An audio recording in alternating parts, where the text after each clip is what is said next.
Bienvenue sur le podcast Samantha Tombe le masque. Je suis Samantha, énergéticienne, cartomancienne, alchimiste des énergies et de l'âme, mais aussi femme authentique, imparfaite, maman solo et exploratrice d'un chemin qui n'a pas de mode d'emploi. Ici, pas de faux semblants, je partage ce qui m'a brisée, ce qui m'a reconstruite, je parle de mes ombres autant que de mes lumières. Je t'emmène dans mes expériences, mes prises de conscience, mes vérités d'aujourd'hui. Celles qui changent, qui évoluent, qui s'affirment. Chaque épisode est une clé pour te rappeler que toi aussi, tu peux tomber le masque et laisser ton âme vibrer plus fort. Si ce podcast résonne en toi, fais-le voyager. Partage-le, note-le, commente-le. Parce que plus nous serons nombreuses à tomber le masque, plus nos âmes respireront.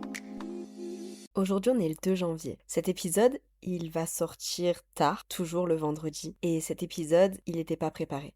J'avais envie de te dire quelque chose et ça va pas être un épisode bonne année ou un épisode feel good. Ce n'est pas non plus un épisode où je vais te donner des super conseils. C'est un épisode vérité, un épisode de réalignement et surtout un épisode de renaissance pour moi. J'ai pris une pause en décembre et pendant cette pause où j'ai pas enregistré d'épisode, il s'est passé beaucoup de choses à l'intérieur de moi. Aujourd'hui, je reviens différente, plus ancrée, plus lucide, plus honnête avec moi-même aussi. Cet épisode, je ne l'enregistre pas parce que tout va bien. Je l'enregistre justement parce que tout ne va pas bien et que c'est ok. Je suis fatiguée, je suis à bout, mais j'ai surtout décidé d'arrêter de faire semblant. Si tu écoutes cet épisode, je pense que c'est pas un hasard. Peut-être que toi aussi, tu sens que quelque chose ne peut plus continuer comme avant dans ta vie.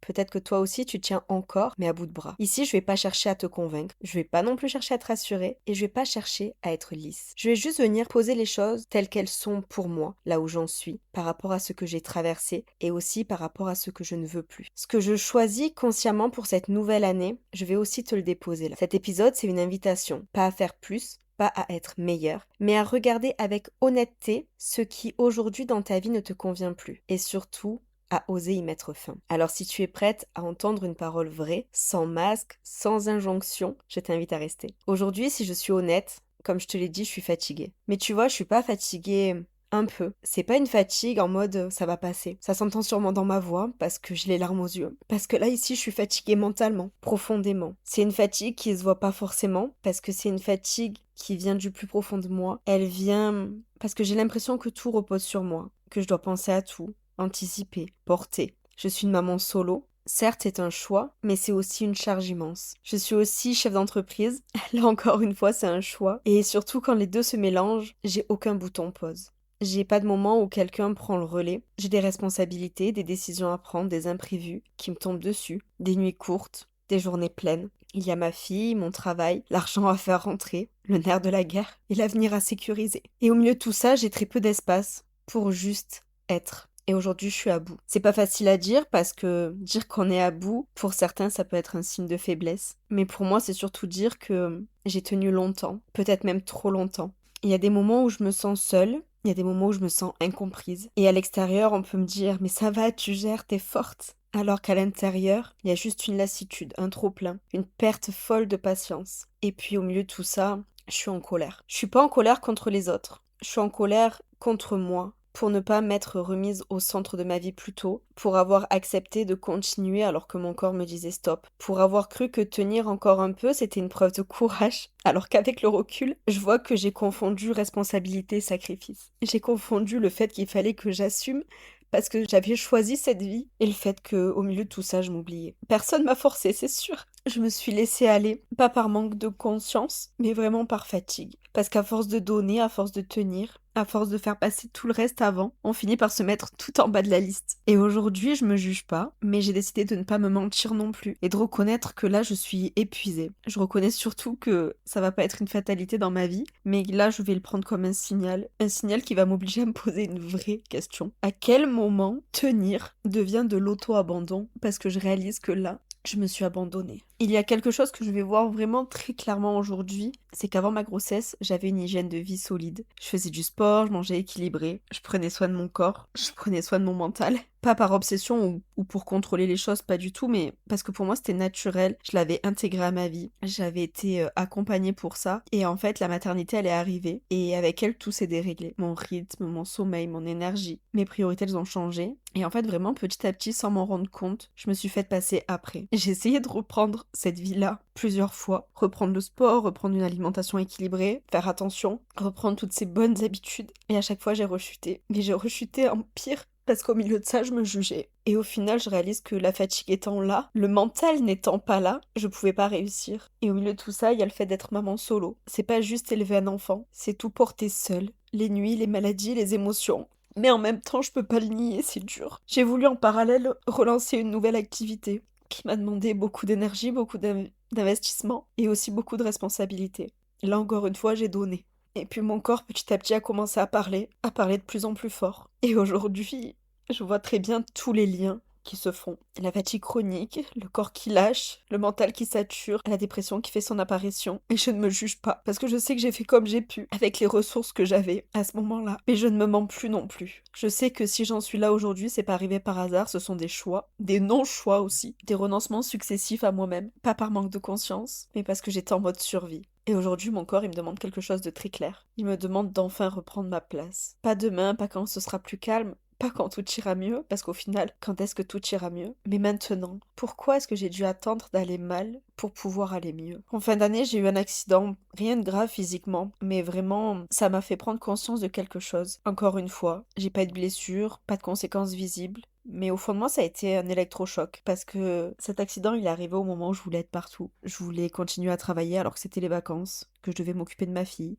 gérer les cadeaux de Noël, gérer toutes ces choses-là. Et en fait, j'étais tout le temps en train de faire. Je voulais que tout le monde aille bien, tout fonctionne pour Noël, que ma fille ait ses cadeaux au pied du sapin, que personne ne soit oublié. Et au final, je me suis oubliée. Je ne me suis pas autorisée à ralentir, alors la vie, elle l'a fait pour moi. En fait, là, j'en suis arrivée à un stade où j'ai plus le choix que de m'arrêter, de respirer et de regarder où j'en suis vraiment. Et avec le recul, je vois très clairement ce message. C'était pas une punition, ce n'était pas un hasard, c'était un signal. Un rappel brutal, mais tellement juste. Un rappel que je ne peux pas continuer à me disperser, à me donner partout, à être disponible pour tout le monde en me laissant complètement de côté. La vie, elle m'a arrêtée parce que j'arrivais pas à m'arrêter seule. Ce qui est drôle, c'est que quelques jours avant, une amie a elle aussi crevé un pneu. Et en fait, je suis allée la dépanner, j'ai changé sa roue. Et là, l'univers, il s'est dit, mais elle sait changer des roues. On va lui mettre un challenge supérieur, un nid de poule, deux pneus éclatés, une jante cassée. Les inondations ont fait que je n'ai pas vu ce nid de poule. 1,50 m. Fallait le louper celui-là. Mais clairement, l'univers, il s'est dit, il faut lui mettre un challenge à sa hauteur. Juste changer une roue,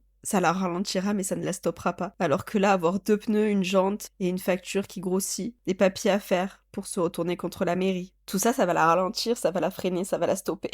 Et ça m'a fait prendre conscience d'une chose essentielle. Je ne pouvais pas continuer comme avant. C'était plus possible. J'allais y laisser ma santé, y laisser mon équilibre et me perdre encore un peu plus dans toutes ces mauvaises habitudes que je prenais. Alors aujourd'hui, je choisis de voir cet accident, qui pour moi est très léger, autrement, plus comme quelque chose à ne pas oublier, une espèce de point de bascule. Je le vois comme le fait qu'il faut s'arrêter avant que la vie nous arrête. Ce que j'aime bien dire, l'univers te met des plumes sur ta route, si tu les vois pas, il t'envoie des cailloux, et si tu ne les vois pas, il t'envoie un camion. Là, je pense que l'accident de voiture, c'était l'étape caillou pour moi. En mode, c'est quelque chose que tu peux gérer, mais fais attention parce que la prochaine étape, elle va être beaucoup plus brutale. Et au final, après cet arrêt, il y a une chose qui est devenue tellement claire pour moi, c'est que j'ai plus envie de me dire que j'ai pas le droit de m'arrêter parce qu'il faut que je survive tous les mois à payer les factures. J'ai envie de gagner de l'argent. Et je vais le dire sans gêne, sans détour et sans justification. Cet argent, j'ai envie de le gagner pas pour survivre, pas pour tenir, mais pour venir créer, pour venir faire une réelle expansion de qui je suis, pour venir réaliser mes projets. Parce que pendant longtemps, là, j'ai été à l'équilibre. Je gagnais juste ce qu'il fallait pour que ça passe chaque mois. Juste ce qu'il fallait pour ne pas couler. Juste ce qu'il fallait pour vivre. Et aujourd'hui, je sais que c'est pas suffisant pour moi. Parce que l'argent dans la vie, c'est pas une fin, c'est un moyen. Et pour moi, c'est un moyen de concrétiser mes projets, un moyen de créer des espaces, des lieux de refuge, des lieux de transformation pour les femmes, un moyen d'assurer l'avenir de ma famille, mon avenir, celui de ma fille, un moyen de donner encore plus de profondeur à tout ce que je transmets au quotidien. J'ai longtemps cru que l'argent était sale, que réussir ça dérangeait, que se montrer c'était arrogant. Vraiment, j'y ai cru à un moment. J'ai cru que me restreindre faisait de moi quelqu'un de plus juste. J'ai cru que rester petite me rendrait plus acceptable. Mais aujourd'hui, cette croyance, elle est morte. Et je sais que je mérite cet argent, je sais que je mérite la réussite, et surtout, je sais ce que je veux en faire de tout ça. J'ai pas envie d'impressionner, j'ai pas envie de prouver quoi que ce soit à qui que ce soit. Je cherche juste à être alignée, Pour moi, être aligné aujourd'hui, ça va être arrêter de faire semblant que de vouloir plus, c'est un problème. Parce que clairement, en France, la réussite, elle est mal vue. Gagner de l'argent, ça va déranger. Et s'assumer, ça va déranger. Mais honnêtement, aujourd'hui, ça ne m'atteint plus, je m'en fous de tout ça. J'ai plus peur du regard des autres parce que je sais ce que je suis en train de construire. Je sais d'où je pars. Et je sais aussi que me limiter, ça n'a jamais servi personne. Ni moi, ni ma fille, ni toutes les femmes que j'accompagne. Alors aujourd'hui, je choisis vraiment l'expansion. Mais l'expansion part de contrôle. Parce que décembre, une fois de plus, a été révélateur pour moi. Pas seulement cette année, mais là, ça fait 2 années consécutives que je prends conscience de certaines choses. En Noël 2024, je me suis forcée à enchaîner les repas, à avoir du monde, à être présente là où intérieurement, je ne pouvais pas être présente. J'avais pas cet espace-là. Je sentais que c'était pas juste pour moi. Mais je l'ai fait quand même. Pour ma fille, par peur de décevoir ma famille aussi. Et ça m'a coûté très cher. J'ai mis beaucoup de temps à m'en remettre. Émotionnellement, énergétiquement, ça a été très très dur pour moi. Et en 2025, j'ai fait un choix différent. J'ai réduit, j'ai simplifié. J'ai choisi vraiment le strict minimum. Pas par rejet des autres, pas par fermeture au monde extérieur qui m'entourait. Mais parce que là, j'avais besoin de calme, de simplicité et de vérité. Et malgré cette réduction, quelque chose m'a profondément marqué. C'est le rapport à l'abondance matérielle. Cette accumulation de cadeaux, cette surconsommation, ce toujours plus, qui aujourd'hui pour moi n'a plus de sens. Et je pense que tout a été encore plus violent quand ma fille m'a fait une réflexion. Elle m'a dit: Maman, j'ai pas eu beaucoup de cadeaux à Noël. Et cette phrase, elle m'a percutée. Parce que je me suis dit: oui, c'est vrai. Là, à l'instant T, t'as eu pas beaucoup de cadeaux, mais est-ce que c'est un problème? Parce qu'au final, tout le mois de décembre, je lui ai fait des cadeaux avec le calendrier de l'Avent. Pas juste un simple chocolat, des vrais beaux cadeaux que j'aurais pu garder pour lui mettre sous le sapin au 25 et faire grossir la montagne de cadeaux. Mais je n'avais pas envie de ça. Ce que j'ai envie de lui transmettre dans la valeur de Noël, ça se mesure pas au nombre de paquets. J'ai envie qu'elle comprenne au final la valeur de l'argent, la valeur du travail, la valeur d'un cadeau qu'on choisit et la valeur d'un cadeau qu'on reçoit. Et ce qui me rassure dans cette décision, c'est de voir que les cadeaux qu'elle a eus, avec lesquels elle joue, vraiment, ils lui font plaisir. Ils sont pas rangés dans un placard, ils ont un vrai sens. Et pour moi, la simplicité, c'est pas une privation. La simplicité, c'est de la cohérence. C'est être aligné avec ce que je ressens, ce que je vis et ce que j'ai envie de lui transmettre. Décembre 2025 m'a confirmé une chose. J'ai encore besoin d'affirmer mes valeurs, de poser mes limites et de dire non à ce qui me ressemble plus. Qu'est-ce que tu vas transmettre si tu donnes sans conscience? J'ai vraiment voulu qu'elle ait chaque matin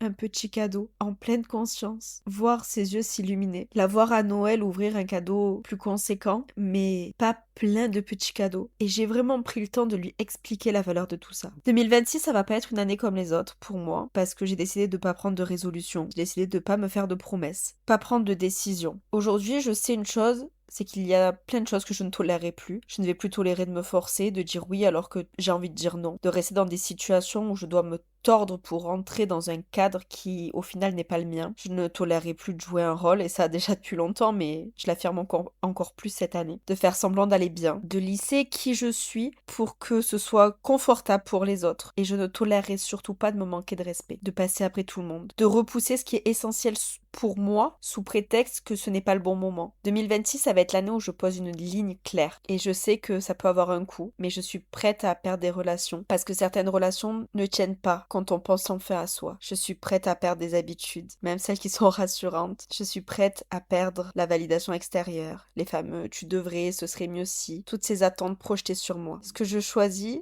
ça va être un égoïsme bienveillant. Un égoïsme qui va écraser personne, qui va rabaisser personne, mais un égoïsme qui va me remettre au centre. Depuis décembre, j'ai repris le sport, j'ai repris une alimentation qui va me réapporter de l'énergie. J'écoute mon corps, je pose mes limites et surtout, je dis non. Je dis non sans me justifier, sans me sentir coupable. Je dis non parce que c'est juste pour moi. C'est pas un caprice. Là, c'est une nécessité vitale pour moi. Parce que continuer comme avant, c'est plus une option.